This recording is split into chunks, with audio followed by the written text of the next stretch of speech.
তারিখ ঘোষণা হয়েছে। এটা আমাদের আমিরে জামাতের যে টাইমলাইন বলেছিল সেটাকে এটা স্যাটিসফাই করে এবং আমরা এই নির্বাচনকে ইতিবাচকভাবে দেখি। কিন্তু নির্বাচনের আগে আমরা যে কয়েকটি দাবি দিয়েছি এই দাবিগুলো পূরণ হওয়া অপরিহার্য। আমরা মনে করি এগুলা সুষ্ঠু অবাধ নির্বাচনের জন্য এই দাবি পূরণ অপরিহার্য এবং সরকার যদি সিনসিয়ার হয় তাহলে এ দাবি পূরণ একেবারেই সম্ভব। আমরা 3টি অল্টারনেটিভ কথা বলেছি এবং যেগুলো আইন কাভার করে। এর ভিতরে আমরা তো বলেছি LFO এই সিস্টেম আছে। আমরা বলেছি যে প্রজ্ঞাপন জারি করে এটা করা সম্ভব।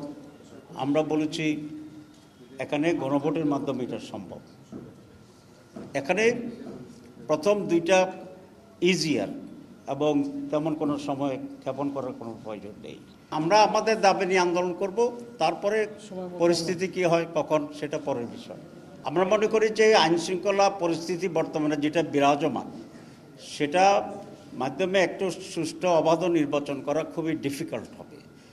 সেই জন্যই এখানে আমাদের পরিস্থিতির উন্নতি করা দরকার এবং যা যা পদক্ষেপ নেওয়া দরকার সবগুলি নিতে হবে। আমরা কিছুটা ইঙ্গিত এখানে দিয়েছি।